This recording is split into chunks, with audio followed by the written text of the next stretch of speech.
to the Fantasy Footballers DFS Podcast with your hosts, Kyle Borganone and Matthew Betz.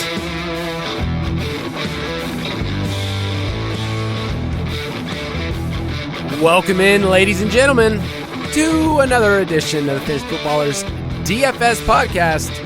I wanted to use that voice because, well, it just sounds good. I'm here with my bestest buddy, Matthew. I'm staring at you, Kyle Betz. You didn't really know what to say on that one, did you? You're just staring at me.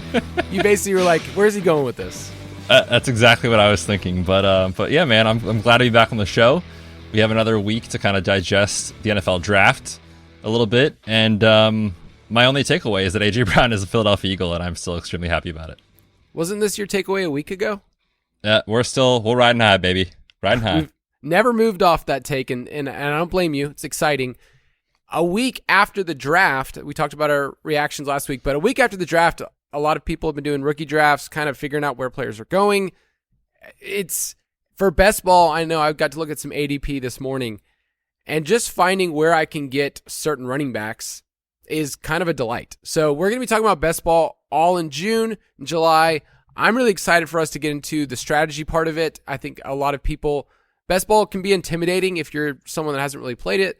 But this is a great bridge for redraft and dynasty, and more importantly, for DFS and what this show's all about. So I'm excited. But speaking of rookies, after the NFL draft, I want to quickly check in about the Rookie of the Year market. You and I will do an entire show on awards coming up in a month or so. But where are you at in terms of the odds and people that stand out? So just for those at home, Kenny Pickett is the favorite on DraftKings Sportsbook at plus 500. Drake London and Treylon Burks are 750. Christian Watson is 800. Breece Hall 900. And then some other guys are a little bit more over the top. It seems like you like one that's more of a long shot. Yeah, in these markets, I'm just trying to find value mostly. I mean, the easiest answer for anyone to log in and be like, oh, Kenny Pickett was the only first-round quarterback selected in the NFL draft. He has the easiest path to actually play a full season compared to other guys like, Malik Willis or Matt Corral. So you would say, okay, Kenny Pickett's the best bet. Well, yeah, but he's also the shortest odds. So in these markets, I'm always just trying to find the long shot values that I think should be higher than they actually are, because you're just putting a little bit on this to hopefully win a lot. That's why these markets are so fun. But before we talk about the players that we both like, I went back and looked at the trends of Rookie of the Year on the offensive side of the football going back to 2010. That is a sample size of 12 years. In that time frame, 6 quarterbacks, 4 running backs, just 2 wide receivers. Obviously, one of those wide receivers was the best rookie season we've ever seen from Jamar Chase just this last year. 10 out of the 12 winners played at least 15 games. And the average team's wins for the team that they're on, the NFL win total, was 7.92. Just 4 teams that these players played on had double-digit wins. So when we talk about MVP markets, we're immediately eliminating bad teams and players on those teams. In the Rookie of the Year market, that doesn't seem to matter quite as much. So even though there's guys on here playing for maybe not the best teams, I think there's still value on them. So long-winded way of saying, don't be afraid to get off the board. Now, with all that said, did you have something you wanted to say, Kyle? I'm impressed. You are running numbers. Are you a spreadsheet guy now? Like, have you taken over as the main spreadsheet dude? I may or may not have compiled a little spreadsheet with this information in it. I even looked at key stats associated with this, but it didn't really have a lot of correlation. Wow. I did find that games played matters a lot. So, yes, I am in the spreadsheets. And my spreadsheet algorithm, which was run simulation after simulation after simulation. No, I'm just kidding. The one I like here, I think there's value on James Cook, the running back for the Buffalo Bills.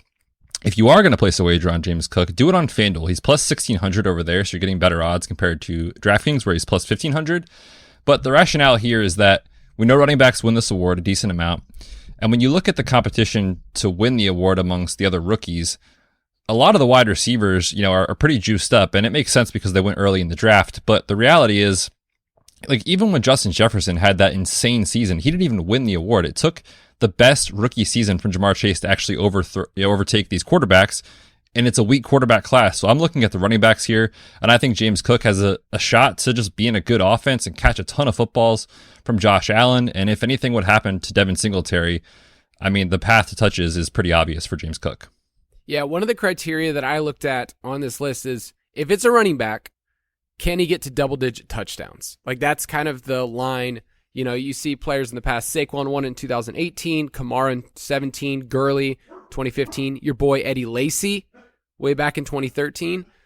So what a year. I like Breece Hall. Obviously, I think that's kind of a chalkier pick than yours. Breece Hall at plus 900. The question is, that offense with the Jets, are they going to take a step forward? Can they? I think they can get to 7 wins. I think it's certainly possible. But you're really telling yourself a story with this, and the board looks very different than we've seen in the past, where there's usually 3 or 4 quarterbacks at the top. And yeah, so I would say this is a market that I want to write some names down, but I'm going to wait because this isn't going to change a ton, in my opinion, if you're betting it right now.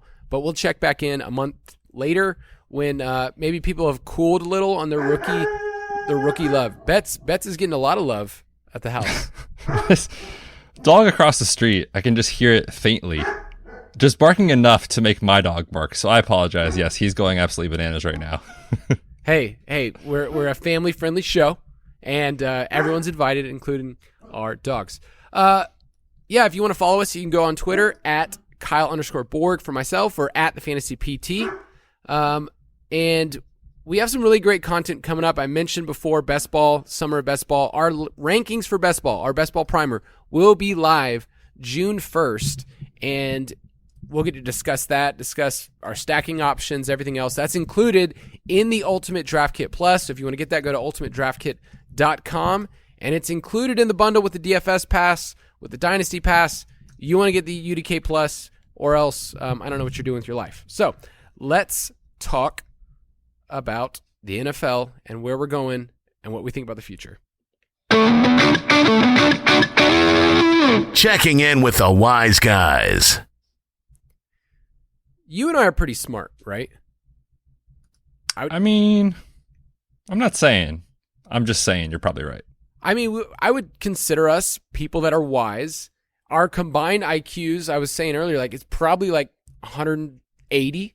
I think that's good. I think that's good.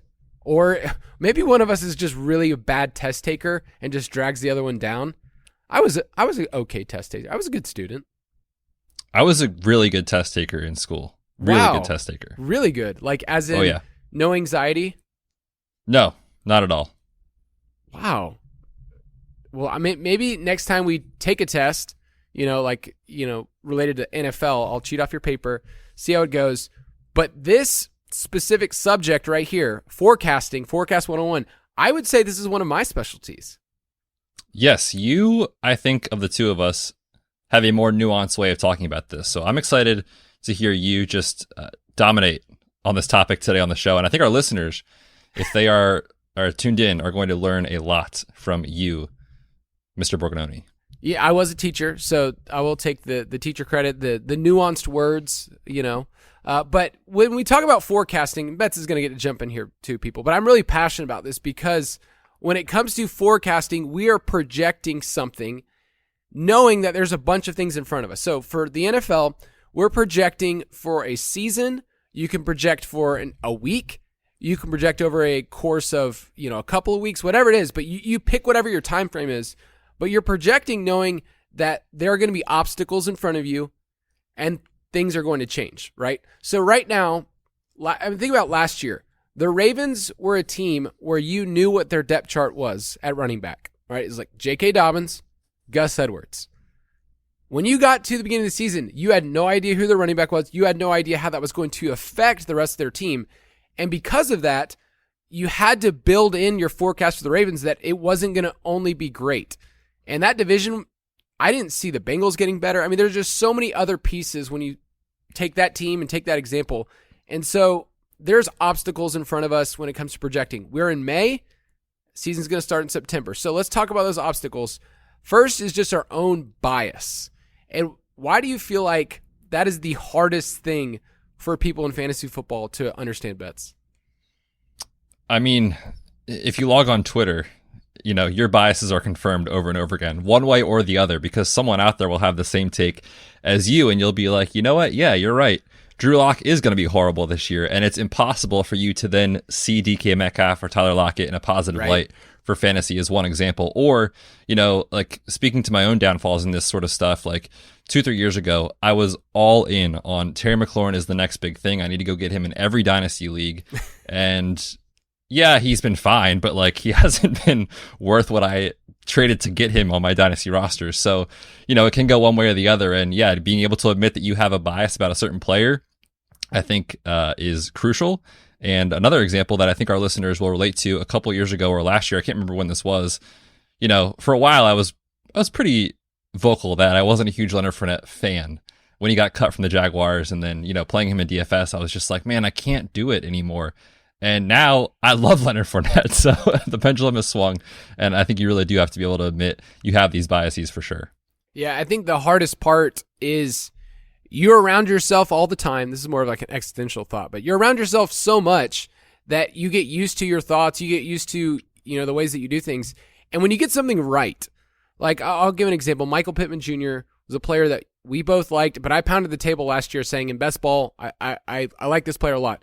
It can be very easy to then take something that I would say was a victory for the pod and then apply that same thing because I got something right to something else. So I'm biased because I got this one thing right or one thing kind of right, whatever it is. But also the biggest obstacle, I think, is that there's very little information to truly go off of in terms of what we know happens like in an NFL locker room. And I say that as somebody, this is our job. This is something that we look at day in, day out. Like we're logged on. We're looking at Twitter, whatever it is. We're getting the reports. But there's so much more going on. Like, for instance, the 49ers are so veiled in how they talk about their players. Like with Debo, with Jimmy Garoppolo, there's so much that we just don't know that's happening. And so it's good to admit that. And I don't know if that sounds like we're not the smartest people in the world, but I can admit that I don't have all the information. You have to. You have to be able to say that, and you have to be able to adjust in your best ball drafts, in your dynasty leagues, in DFS. And, I think being able to admit that you don't know what's going to happen is one of the best strengths of a lot of the best DFS players in the world, because you can use the market, you can use roster percentages to kind of dictate, like, this is what other people think, or this is how confident they are. Like, what if that doesn't happen? And we see GPP winners come out on top, being able to fade that narrative all the time. So yes, especially in a sport like NFL, where there's just so much variance, being able to admit that is massive. Yeah, and we're juggling so many factors here. It's not just, I like this player, I like this team. Like, you're dealing with, what do you think about their talent? What do you think about the competition there on that team? Their schedule, which we talk about a lot, and regression. So when we're forecasting, just realize this isn't just, I like this team. Yes, they make the playoffs. Or I like this team. You're dealing with so many different things. And for me, I'm dealing with, what does the sportsbook say? Because they know what they're talking about. So right now, it's early May.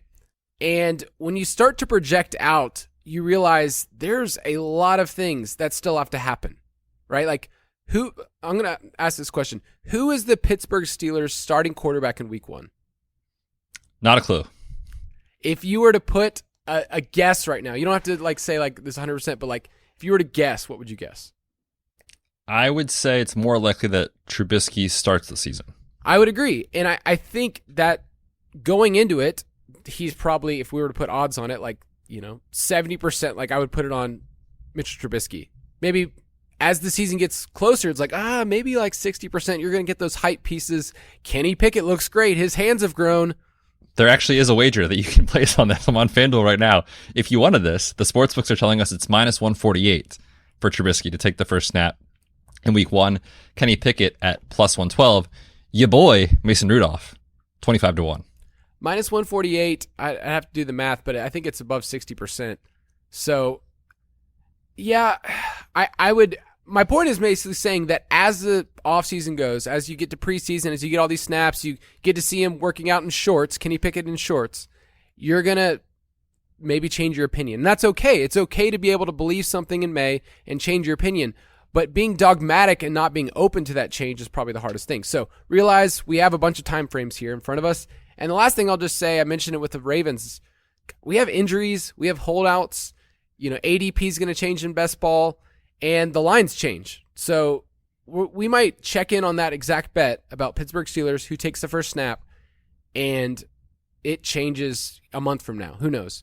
So those are all really, really important things. But let's dive into some team-specific ideas. So it's one thing to talk about forecasting and everything else. Let's talk about some teams. We're often quick to make up our minds and too slow to change them. So was there a team in 2021 that you just had to change your opinion on? Yeah, one team that I just couldn't wrap my head around at all last year was the 49ers. And it's because I think a lot of that spilled over from some of the offseason takes, truthfully. I mean, the Trey Lance stuff was a disaster in best ball. Obviously, everyone fell in that trap. The Trey Sermon stuff was a train wreck. He plays football? And then allegedly. That's what they're saying out there.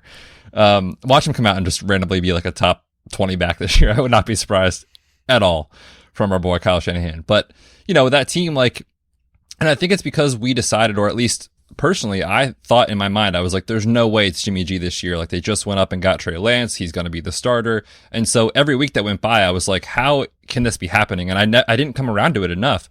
I was also pretty slow to come around to Debo. I thought that if there was one wide receiver I wanted, I thought it was Ayuk. The injury concerns were real with Debo. He had never been that type of producer before in his career. Ayuk was the new hotness. And so I missed out on a lot of really good Debo weeks, not only in best ball, but in DFS. And so, yeah, the 49ers for me were a team that I was definitely too slow to come around on last season. And I even felt that way going into the playoffs. Like they barely made it in the playoffs over the Saints. If you remember, made it the very last week of the season. And then I wrote them off right away at the very beginning of the playoffs. Like, oh, this team can't go very far. Well, they almost made it to the Super Bowl. Like, they were legitimately good all the way through, and they got good at the right time, and Jimmy G was part of that. So, yeah, it can occur week to week, but then over the course of a season, you start to take a step back. You're like, oh my gosh, the 49ers, of course. Like, Kyle Shanahan knows how to get it done. They have a pretty good defense. So I would say the Titans were that team for me that I, before the season, made up my mind that they were going to regress. Ryan Tannehill's efficiency wasn't going to stay. The crazy part is Ryan Tannehill had a pretty awful statistical season in terms of usage. You could use him twice last year in fantasy football, and one of those was the very last week of the season. Derrick Henry gets hurt. AJ Brown's hurt. Julio Jones was basically nothing, and yet this team still was the number one seed in the AFC. So I was too slow because I built in my narrative of regression, and I built in my narrative of Ryan Tannehill, and maybe some of that was true, but it doesn't really matter because the end result was different. So be open to the fact that you could be wrong. Be open to the fact that you could be partially right, and that still could be wrong as well. I think we like to take victory laps. I could have said, look, I knew Ryan Tannehill was going to be bad, and yet it didn't really matter in terms of our forecasting. And so you and I took a big L on the Titans last year. Yeah, we sure did. And maybe we were a year too early. It seems like things are falling apart a little bit, after the Julio trade didn't go well, and now AJ Brown isn't on the roster, and there's quotes from Ryan Tannehill. Maybe we were just a year early on that, Kyle.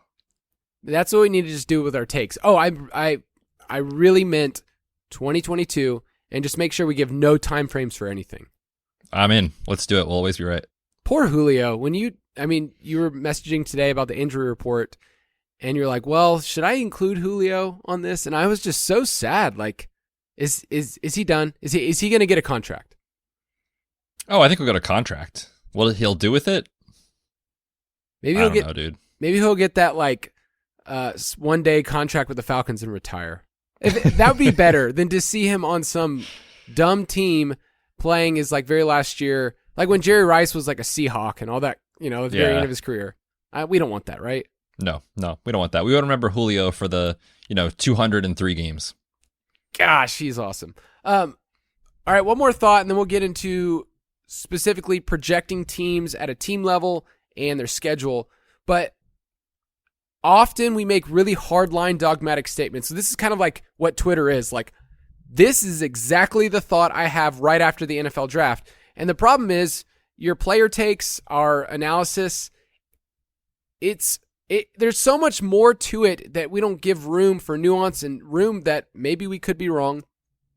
A lot of times people have these ideas where they would say, I'm using this one piece of analysis to filter all of my analysis.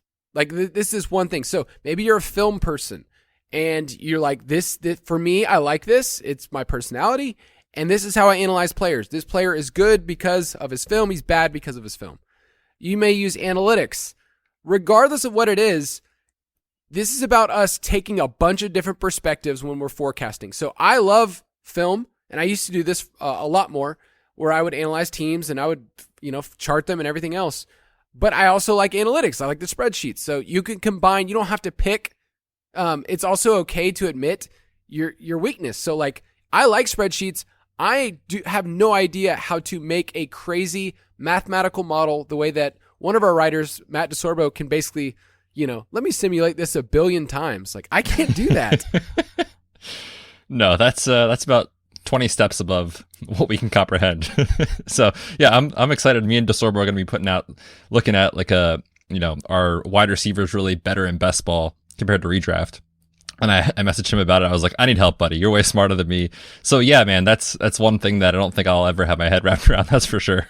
Yeah. And think about this, just in life in general, it's okay to admit that you don't know something. And it's okay in a sport that is a fake sport that we all play, fantasy football, to be able to admit that you don't have all the information in front of you. This is kind of about us solving problems. So one of my favorite parts of fantasy football is that no one ever started off as their first job doing fantasy football. Like Matthew Berry, like the biggest name in fantasy football, did not start off in fantasy football. Like he was a writer.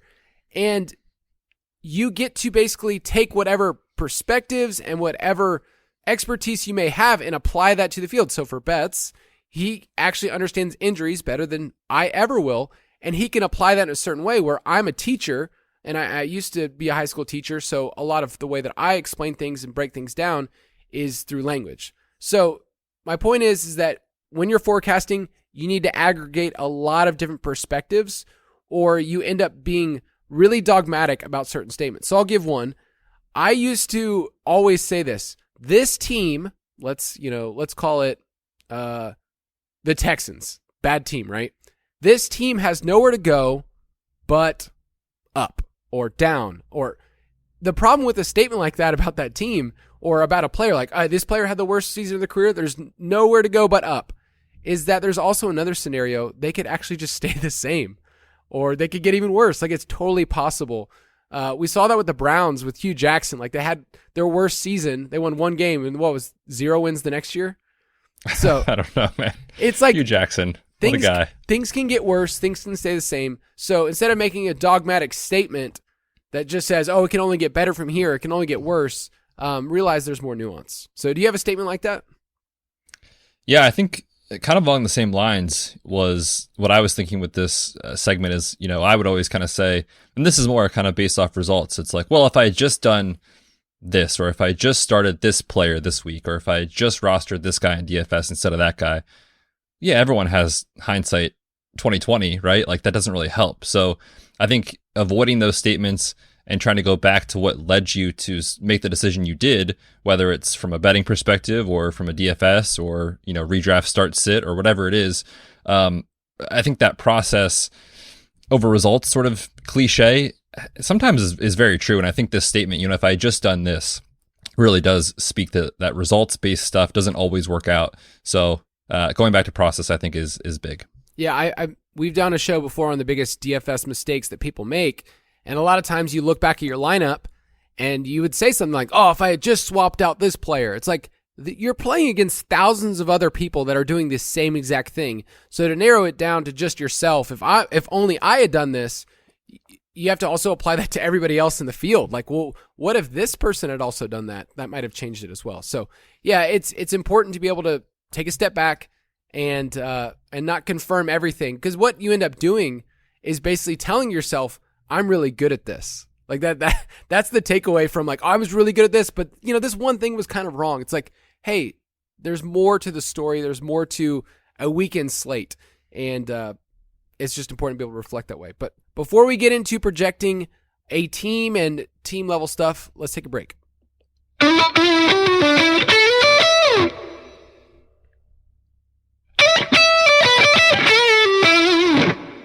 Thank you, Mike, for that awesome guitar solo. That was hot. So how do we project teams? We've kind of talked about it from a 10,000 foot level of, here's the general thoughts.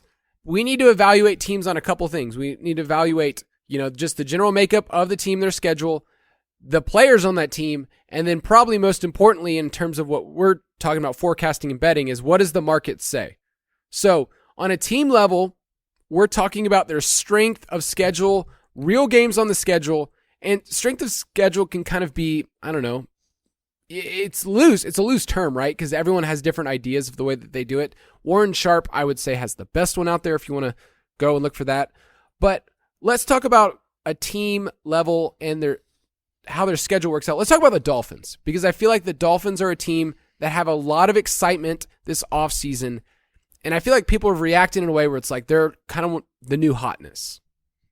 Yeah, I mean, they were a team that I was on last year, and that was kind of a train wreck.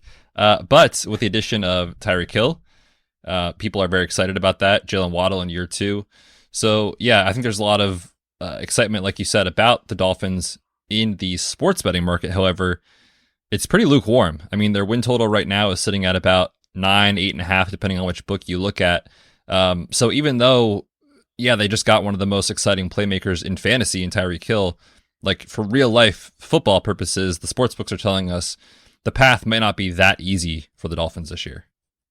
Yeah, and so we would take that energy that people have for the Dolphins, right? Like, okay, well, this is an exciting team. Got a new coach. They got Teron Armstead. They got a left tackle. Like, there's a lot of excitement. There's reason to be. But when we match it up and we need to forecast based on their schedule, you realize it's pretty tough. They finished third in the division last year, but check out some of these third-place games. Like, they're playing on the road because they're a third-place team. The Chargers on the road. The 49ers on the road. I mean, they already have a tough road in the AFC. Like, I think we would both say the Bills are the class of that division, and I would put the Patriots either right there with Miami or maybe a step ahead. And then they have some other really tough draws. Like, they're going to have to play the Packers. They're going to have to play the Steelers, and they're going to have to play our Ravens. So I just think that when I look at the schedule, Vegas took the excitement, and they're probably hoping people will bet on the Dolphins because I think fans want to. But in my schedule-adjusted projections, I had them at 8.5 wins. And I did that before the books put out theirs. And so I was happy the fact that, like, okay, I look at this team. I like Tyreek. This is fun. But in terms of their actual schedule, 8.5 feels right. What are you leaning on their win total? Yeah, I mean, whenever like a projection comes down to matching what a book says, to me, it's either no play or an automatic under, because, in those situations, more things have to go right for the over to hit than have to go right for the under to hit. There's multiple outs there, an injury to a quarterback, a coach getting fired midseason, you name it, those sort of things. So yeah, I think based off of what we've already talked about with the schedule being difficult, drawing, the AFC North, difficult matchups for sure. I mean, right. The Bills twice, the Patriots twice. Heck, even the Jets are better than they were last year, we think, right? So, like, yeah, I don't think it's an automatic over for me. I think this is either, right now when I look at it in May, either a no bet, or if you have to make me pick, I would go under. Yep, that's what I would do too. And so on DK, it's at 9 wins. I don't mind that. Like, you get a push if you need to, but I would take the under right now with the Dolphins. We will do entire shows on the AFC, another one on the NFC, so we're going to go more in depth with those teams, but that's just kind of a preview of how we've looked at certain teams. We also have to look at play calling tendencies for teams. It's not just their schedule, but the way they actually call their plays. And this is a team that you and I have talked about a lot, the Ravens. But I'm going to be honest, I don't really know how to forecast them from like a numbers projections based. We're doing our projections right now for the Ultimate Draft Kit. And the Ravens, we're a team that we would just say, hey, they want to run the ball. That's all they want to do. That's all they could do. And in 2019 and 2020, they were 32nd in pass rate. Last year, they had the 9th most passes. And is that just because the running backs were hurt? I don't know. But that's a team that's like if you would have looked at them, you'd have just said, okay, they're going to be bottom 5 of the league in pass rate, and they jumped this past year. So we just have to be open to the fact that play calling tendencies can change. They're not set in stone. But do you expect the Ravens to kind of go back to that more, super run heavy? Yeah, I think when you talk about the Ravens specifically, I think the writing was on the wall last year that we should have expected that pass rate to come up a little bit. And I know we joked about this saying like it had nowhere to go but up because they were dead last in the league, but they actually had nowhere to go but up or stay the same. That's true. So, for them, like they drafted a wide receiver in round 1 with Rashad Bateman. And they had made other moves in free agency too to kind of signal like, maybe they don't go from 32nd to top 10. I don't think anyone saw that coming, but can they go from 32nd to 20th in the league? Yeah, totally. That was in the range of outcomes. And yeah, I think, looking at coaching tendencies and looking at kind of what happens historically, you can kind of zoom in on what is probably most likely to happen with a high level of confidence. And exactly with the Ravens, like I just said, no one was going to come out and project them to go top 5 in pass attempts. But, just saying like, well, in 2020, they were 32nd, and in 2021, they were 22nd. So like we should just project now moving forward. That's what they're always going to be. I think thinking that way is probably unrealistic and truthfully probably wrong. Yeah. I think with the Ravens, I think it's clear, like shipping out Hollywood is a tell, like, okay, like they're drafting even more a center committed. Too. Yeah, drafting a center. Like they drafted 2 more tight ends. Actually pretty exciting tight ends, Charlie Collier and Isaiah Likely. Like, so that they're basically going to run 2 tight ends all the time, but we've seen them do that. Who is their other wide receiver though? Like who else on that team is going to catch passes other than Rashad Bateman? It's fun. It's a fun conversation for best ball because all these guys, I was actually looking today, are pretty much like 18th round or undrafted. You've got like Devin Duvernay. Devin Duvernay is an exciting, I think, slot receiver. I think he's a little underrated personally. Tylan Wallace had a pretty good production profile out of college, but had some injury issues. Behind those two, like, I don't know, man. James Prochet. Yeah, that's it. That's all I can think of. I could see them adding a veteran just because Julio Jones. They need. I could see it. Maybe. I could see it. I think it would be. He'd look cool in a Ravens uniform. He would. I respect that. I mean, there are Ravens, right? So we're not biased towards them. No, not at all. So let's move from a team level to a player level. And when you're looking at certain players, obviously you get to work with so many different factors. You mentioned like production profile. I would say the past is our best window for players. Like we always talk about how like past success is the best predictor for future success. The problem about the past and just looking at it as the kind of window of the future is that it's kind of limited. The past is descriptive. It's telling us this player did that. Julio Jones did this in his past, and man, it was amazing. Like one of the top 10 best receivers of all time. That felt safer than going top 5. But top 10, I feel good about that. But it's not prescriptive of what Julio will be and was with the Titans this past year. You couldn't bank on that. And we do that a lot with certain players. We write them off because of their past. So was there any players last year or teams in general that you wrote off because, hey, I saw what they did in the past and it was just hard for me to see and forecast something different? Yeah, I mean, for fantasy, like everyone else, I was excited about Jalen Hurts, but truthfully, taking my fan hat off for a second, I was pretty worried about the Eagles last year, and I know you took the under on their win total just so I could, consciously sleep at night and watch these games. I did not bet it, but I understood where you were coming from, and I was equally worried. I mean, you have a first-time head coach last year, Nick Sirianni. You had Jalen Hurts, who everyone was saying, like, he's not the long-term answer. Like, yeah, we love him for fantasy, but in real life, giant question marks. The wide receiver room, was a mess behind Devonta Smith, who was a rookie. So there was just so many things that, and oh, by the way, they just had this horrible Carson Wentz debacle over the last 2-3 years. So for me, I was like, look at where this team was when they won the Super Bowl. Look at where they are now. Like they are so limited paths to success for Philly that I was pretty off of them in the betting markets. And obviously, as a fan, I was excited that they made the playoffs. But yeah, they were just a team that I was like, there's no way with what they have right now that they can even have success this year.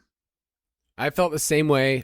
If you had told me they made the playoffs, I would have been completely shocked with a first-year head coach and a quarterback that, like you mentioned, good for fantasy, but different conversation in terms of leading an actual NFL team. So yeah, I took a big L on that one. I think it was 6.5. Yep, and it was. I took the under. and it did not turn out that way, I will say. Spoiler alert, it did not. Let me give you a team that I think everybody and their mama probably was way too low on last year. I just couldn't see the Bengals winning their own division, much less, going through the playoffs and making the Super Bowl, and, could have easily won that game. Zach Taylor, his first couple years in the NFL, he basically became a coach of well, that guy's out. That was a weird failed experiment. And now he's going to be the talk of the town. People are going to love him. He's bought himself another 3 or 4 years at least based on that run. I just could not see that happen. There's just so many other things with the Bengals that they just didn't look like a playoff team.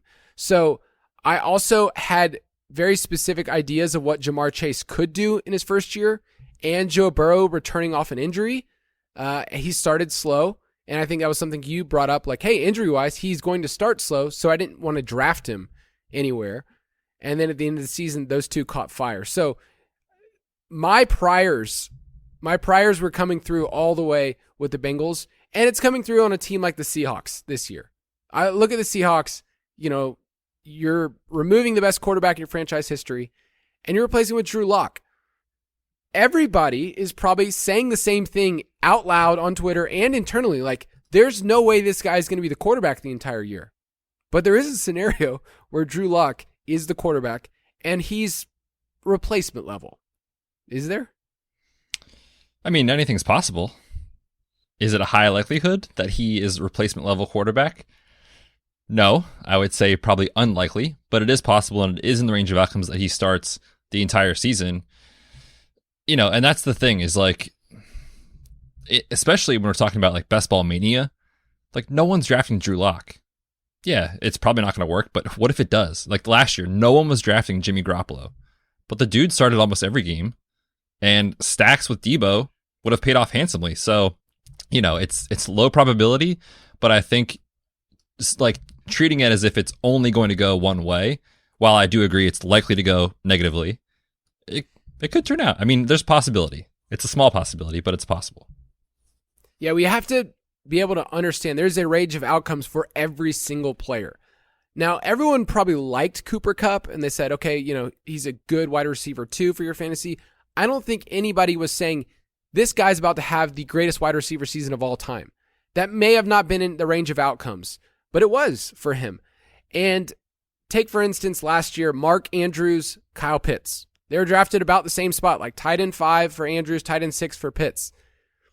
If you were deciding between those two, there was a range of outcomes for both players, but Kyle Pitts as a rookie on the Atlanta Falcons, I would say, we're looking backwards, but tight end 1 was probably not his outcome his first year in the league. Mark Andrews did have that in his outcome, and he's had seasons in the past where he dominated. So those are the things that you just have to weigh when you're looking at players. What is the range here? And how could it go really well? How could it go really bad? How could it just stay the same? What if this is who they are? You're Robert Woods. This is kind of what he is over and over again. And then the last thing you do, you look at the teams, players, and then you look at the market. And the sports books give us an outside voice when we're looking at teams. So I like the Falcons. They're my team. The sports books are telling me they shouldn't be my team anymore. I should move on and not root for a team that has, are they at 5 or did they go down to 4.5? They're probably at 3 at this point. Let's be real. Gosh, that would be. I think they're at 5. Okay, how low would the Falcons win total have to go for you to take the over? I'm tempted to say 4.5, but that would just be max pain. So I would probably say 4. Okay, all right. Yeah, I was polled the other day from some friends hey, realistically, what's the win total going to be? I was 4-13, 5-12 is what you're looking at right now. That's my median outcome. Now, I think the Falcons could get to 7 wins as their highest projected. If things broke right, they got lucky. Mariota's replacement level. But yeah, you were talking about median outcome. There's also different markets to gauge, and I think you're really good at this, Betz. It's not just us saying, what is their win total? Is it over under? You need to be able to look at their divisional odds, their odds to make the playoffs, their odds for the conference, the Super Bowl, and kind of see how that fits together as a puzzle. So let's break this down. If we're going to take a team and just hammer this home, all right, on the Win Total podcast, we're not going to be able to spend as much time, but here, let's take the Indianapolis Colts and let's just hammer them out right now based on their schedule and everything else, how we feel. So first, before we get into that, let's just name our priors. How do we feel about the Colts before we're looking at any numbers? How do you personally feel? Well, looking at the division, I like the Colts for obvious reasons. They got the Texans, they got the Jaguars in there. So you're like, okay, their only competition is really the Titans. Well, the Titans just lost A.J. Brown. Ryan Tannehill isn't happy, yada, yada. So my prior is that I like the Colts a lot. I am hot and bothered for Michael Pittman Jr. this season in fantasy. Woo! Oh, yeah, buddy. So I would say in general, my priors are that I'm very optimistic. And specifically for fantasy, I'm excited about Michael Pittman. So I'll just name some of mine. I'm obviously a big Matt Ryan fan. I think he is a solid NFL quarterback at this point in his career. I'm not going to call him. He's good, not great, not better than good, but he's good and he can get them to the playoffs, I think. Right now, they're the favorite to win the AFC South at plus 100. Tennessee is at plus 150, and Jaguars and Texans are way far behind. They're minus 175 to make the playoffs. So I would think this team is a playoff team. Based on my schedule projections, I had them at 10 wins. The sportsbook put them at 9.5. So I think you and I both would say our gut reactions to this team is, I'm kind of high on the Colts. Jonathan Taylor's for fantasy. We're going to be talking about him all the time. He's the 101 kind of unquestioned right now in terms of math and in terms of, range of outcomes. I think he's safe to be a top 5 running back. But repeating as the RB1, I would say is not as likely. I'd put it at 35%, maybe even lower than that, 20%. You're just dealing with a lot more there. So we like the Colts. How then do you move forward knowing our general first take is, I like what this team's saying? Yeah, I think if you're saying that you expect them to do well, you ask yourself, how does it happen? So what I think we should do next is look at their opponents, look at the schedule. So they have a second place schedule that lands them the Steelers at home, the Vikings on the road, and the Patriots on the road, which truthfully, I could see them coming out of those games 2-1, 1-2. It's not a lock that they would win those games, but then you say to yourself, okay, let's look at who else they play. Their division is arguably one of the worst in football. We talked about it already just a couple minutes ago. They're really only battling, we think, with the Titans. So if you project them to have some success against the AFC South, it's pretty easy to see how their floor could be 7 wins or something like that. What are your thoughts on that? Yeah, so a general rule of thumb, if there's a team that is near double-digit wins, you would say they're going to probably split in their division. So you get 6 games. I think we can say 3-3 is kind of like a floor for a team like this. All right, I don't think we look at the schedule and say they automatically are going to beat the Texans both games. That's just not what's going to happen. Texans beat the Titans last year. So I would say 3-3 is a floor for them and what they're going to do in their division. They do have some tougher games. They play the AFC West. So at home, they have the Chiefs and the Chargers. On the road, they have the Broncos and the Raiders. So I wouldn't say that those games are super easy. And then they also get the NFC East. So you look at those divisions, you look at those second place games like you mentioned, and you also look at the past. So last year, the Colts should have been in the playoffs, right? And they lost that last week to the Jaguars. They were 9-8, and their win expectation was 10.6. So how do we feel about the Colts last year? Well, they underachieved. That's Carson Wentz. That's what he did. The year before was Phillip Rivers. They went 11-5, and their win expectation was 10. And you would say, wow, that team, I don't remember that team being great.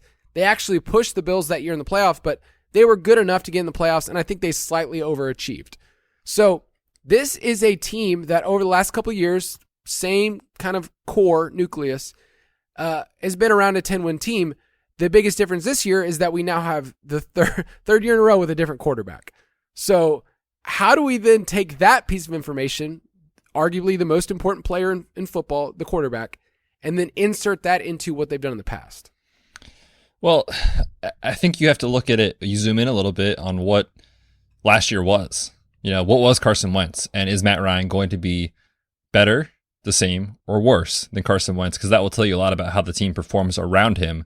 And I think a lot of people would agree, and the market would agree, like Matt Ryan from a real life NFL perspective, not fantasy, and maybe even in fantasy too, but real life, is a better quarterback than Carson Wentz from a decision-making process, less turnovers, things like that.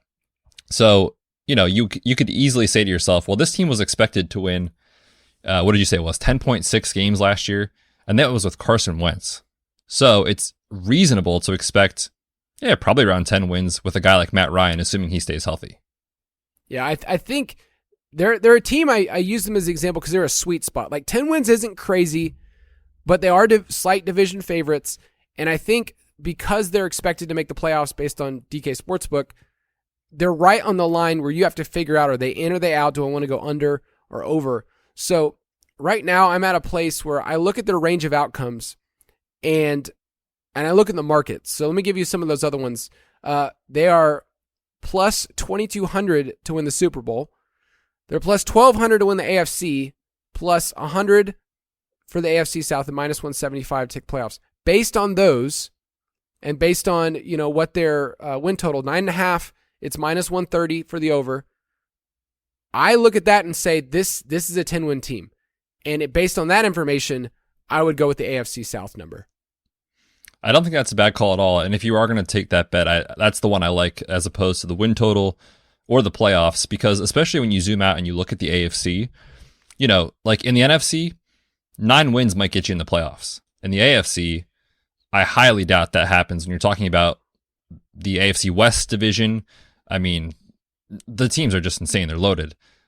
So if the Colts are making the playoffs, it's probably because they're winning division, and it's probably because they're winning 10 plus games. So yeah, I think you just take the best number at even money to win the division. I think that's probably the best bet on the board. I agree. It's interesting how they won. So those teams, those Phillip Rivers team and the Carson Wentz team, are roughly the same in terms of win expectation. Rivers' year, they were 10th in rush attempts. They were 20th in pass attempts, but Rivers was actually pretty efficient. They finished 11th in passing yards. Last year, it was the Jonathan Taylor show. Like, please bail us out. We're going to run you and keep running you, and please bail us out of this game. They had the 5th most rush attempts, 2nd most rushing yards, but Wentz was not efficient at all. Like, they were 27th in pass attempts. The way this team wanted to win was get with Jonathan Taylor. Hopefully our schedule is easy enough that we can just stay with it and stay in games and win. So this year I expect a little bit more efficiency than what we saw from Carson Wentz. I think the touchdown numbers from Jonathan Taylor should probably come down from where they were.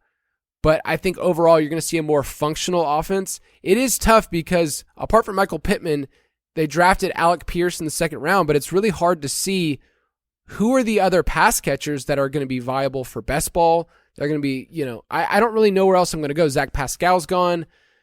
T.Y. Hilton's gone. They have Ashton Dulin. Like, there's just not really many other pieces there. So from a best ball perspective, that's what we do. We take this team and then we break it down in our best ball primer. I'm kind of trying to figure out where the values are. It's tough. And honestly, that you're thinking about that or talking about it, like, that's a concern for this team. Where it goes south is they have zero depth at wide receiver, which is one of the most important positions in football. So I think that's an interesting point to bring up, and it does make stacking them in best ball really difficult, especially because no one's going to be unique with Jonathan Taylor on the roster. He's going to be on every single roster in Best Ball Mania. Right. Obviously he's the 1.01. So yeah, it is tricky because outside of that, you're obviously going with Michael Pittman. But what I love about this team is that if you're saying that we think Matt Ryan's efficiency improves, then you might as well correlate it and say someone of that secondary pass catcher group comes with him. You get him in the 18th round, 17th round, something like that. And hopefully it works. And obviously you take your shots and you take your L's where you do too. But yeah, they're an interesting team for best ball because, like you said, behind Pittman, I mean, you're throwing darts. It sounds like they need a wide receiver. It sounds like they need someone that's familiar with Matt Ryan, that has some rapport with him. Ew. Maybe there's a wide receiver out there that he knows. Just saying. Just maybe. Just first reported right here, the source. I said it without saying it. So when Julio Shefty Jones tweets out per source, he should be tagging you. Yes, per this pod. And you can link it to us. Yeah, I think that's the way that I kind of want to leave this podcast is we went from how do we feel about this team what do we like about this team? What does the market say about this team? And then being able to dissect in a number of different ways. And the best part about fantasy football is because there's so many different formats, you can get exposure to certain teams in different markets or in different, ways. So I might not be saying I need to stack the Colts. Like I have to stack this offense. But I can look at it in terms of sportsbook and say, hey, I love them to win the AFC South. So we'll be talking about him DFS, obviously. We'll be talking about Jonathan Taylor. But I'm looking at this team from a number of different ways. And at the end of it, I can go, hey, I see where actually the best place is to pounce on it with a division, and maybe not specifically player specific. You did it with Michael Pittman in Dynasty this past week. You said, I like this player. I like what they have in front of them. The team also came out and talked about that maybe Matt Ryan's around for almost 3 years. Like their owner came out and said that. They haven't worked out anything, but I think it makes sense. Like he's still, still there. I think they had a pretty good draft. They're a solid team. I wouldn't say they're a great team though. I agree. I think they're a team that we're going to be like, yeah, that made sense this year. They won 10 games. That makes a lot of sense. Hopefully they win more. Michael Pittman gets like 200 touchdowns. 200 would be pretty nice. So we'll be able to break down all of those. Next week, we'll be talking about AFC win totals. So we'll mention the Colts again briefly, but we'll go team by team and kind of just say, hey, here's what I like. Here's the markets I like for this team. And it will be a good primer after the draft to kind of give you the lay of the land of the AFC. Then we'll do the NFC. And at some point, Betz is going to become a dad because your kids are coming soon. The countdown is on, man. Could be weeks. Who knows? Yes, it could be any week at this point. So you might see me next week. You might not. You'll have to tune in to find out. Have a good weekend.